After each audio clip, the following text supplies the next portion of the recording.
Hello and welcome to an episode of Historically Marked. This is a National Cemeteries edition, and this is one in Keokuk, Iowa. I am at Keokuk National Cemetery. It is one of the original 12 national cemeteries commissioned by Congress for the Civil War dead.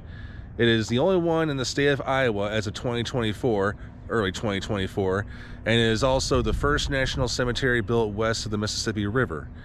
And it also shares the land with Oakland Cemetery, so I'll tell you more about that. This is also somewhat divided into western and eastern portions, but not really, but you gotta drive to two different parts of the cemetery to get to the other. But there are over 6,000 interments here. I'll show you some history, and I'll tell you, I'm not going to show you any notable graves, but there are a couple things we're seeing here, and it's definitely a quiet and peaceful cemetery like all of them. So I'll go ahead and show you. Like most, if not all, national cemeteries, both soldiers from the North and South are buried here, as in Confederate and Union soldiers. And like I said, there are over 6,000 interments, but unfortunately there's still some unknown soldiers buried here, and there's a monument dedicated to that on the other side. This, by the way, is the western portion that I'm standing in, but I'll take you to the eastern portion in just a second. That right there is a shelter. But Keokuk National Cemetery was created in a separate donated plot by Oakland Cemetery during the American Civil War.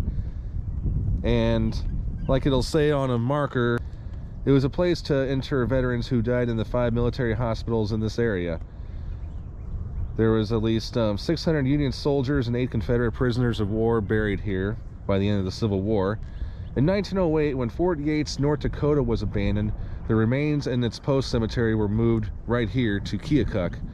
In 1948, another post cemetery in Des Moines, the capital of Iowa, also had its remains moved here to this cemetery. The National Cemetery was added to the National Register of Historic Places in 1997. Now, at the time I'm doing this video, it is spring, and of course the trees are in bloom, but in the summertime you won't be able to see the other part of the National Cemetery, but you can kind of see it from this camera. Well, I know I can because it's in person, but you'll see plenty of these stones right over there that stretch all the way to that building. And I know the camera doesn't do it justice, but again, I will go ahead and take you over to the eastern portion. Here I am at the eastern end of the cemetery, and later today they're going to have a ceremony going on. They're celebrating the 50th anniversary of the Vietnam veterans. I think it's the committee, but later today they're going to have a lot of Vietnam vets come today. They've been doing it every year since 2015, and the one day of the year is today. So, but I'll be gone by that time. But I think it's very interesting and very nice that they can all get together once a year, especially if it's been half a century since they've been overseas.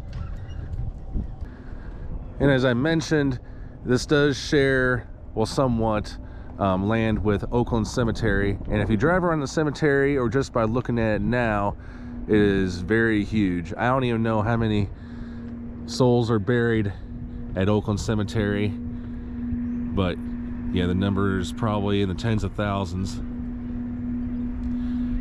And then again, this is the eastern part of the Keokuk National Cemetery. So that looks to be the administration building, and there are 2 markers. The one on the left is the National Cemetery System, but I will read off the history of Keokuk National Cemetery. Starting with Civil War, Keokuk. Keokuk, Iowa was a staging and training ground for 7 Union regiments. The first soldiers mustered in at Camp Ellsworth in May 1861. Later, Camps Rankin, Halleck, and Lincoln prepared Iowa troops for deployment south.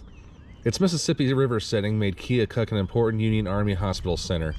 The first wounded arrived soon after the Battle of Shiloh in Tennessee on April 7, 1862. A stream of patients continued throughout the war. The Army set up military hospitals at the College of Physicians and Surgeons, Simpson House, Rice's hardware store, and the public school. The largest facility was the Estes House, a hotel converted into a U.S. General Hospital. Sick and wounded troops were treated here from April 17, 1862 until October 1, 1865. Soldiers who died in Keokuk military hospitals were buried in an Oakland cemetery lot. After the war, the city donated the lot to the federal government, which expanded to establish Keokuk National Cemetery. By 1871, the 2.5-acre National Cemetery contained 627 Union dead, only 27 unknown. 8 Confederate prisoners of war who died in Keokuk are also buried here. By 1871, an iron fence enclosed the cemetery. Upright cannon flanked the entrance, and a Second Empire-style brick lodge to house the superintendent and his family was complete. 4 artillery pieces on gun carriages encircled a new flagstaff. A summer house was built to provide visitors a place to rest and contemplate the solemn landscape. And here's a little picture of the Estes House Hotel. And I'm going to go ahead and I'll show you, once I get done reading this marker, I'll show you that cornerstone. And lastly, this talks about the monuments here. In 1912, the Women's Relief Corps in the state of Iowa erected a 30-foot tall granite pedestal topped with a granite statue of a Union soldier. The state legislature had appropriated $2,000 for this purpose for the previous year. The monument is dedicated to unknown soldiers buried in the cemetery. Sometime after 1929, the cornerstone of the Estes House Hotel was placed in the cemetery. Encased in a metal box with a glass lid, the cornerstone is a memorial to soldiers who died in Keokuk's U.S. General Hospital during the Civil War. I'm going to show you both, which are just right over there. And in case you guys are wondering where to park, I imagine just park on the street, but you can also just park right in front of, if you're the only person here, just park right in front of the building. But I'll show you that cornerstone. Alright, so here looks to be the cornerstone of the old Estes House, which was located at 5th and Main in Keokuk. It was the site of the Army Hospital from April 17, 1862 to October 1, 1865. It was erected to the memory of the soldiers who died in the old General Hospital at Keokuk and are buried in the National Cemetery. Huh. Very neat. Protected under glass.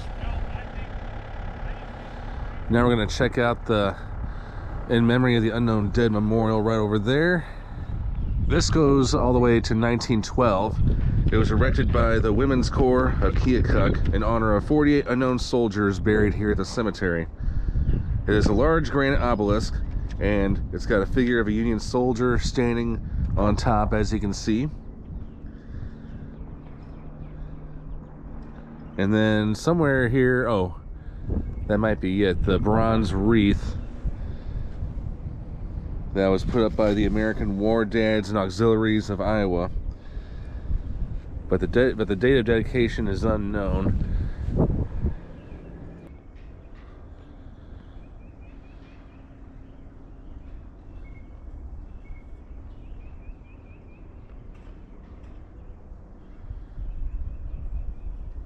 And don't forget, as you're entering from the eastern part of Oakland Cemetery by the office, there is a really cool Veterans Memorial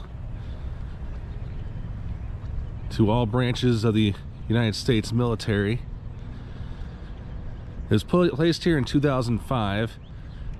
We, the citizens of this community, on Independence Day 2005, dedicate this memorial to all the brave men and women who served with honor in our armed forces and were willing to sacrifice their lives for the freedoms we all cherish of our land, God and country.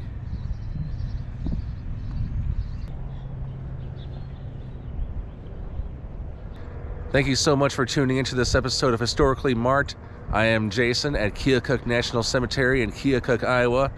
Remember to always remember our troops and those who sacrificed for our country and for our freedoms. Sign off.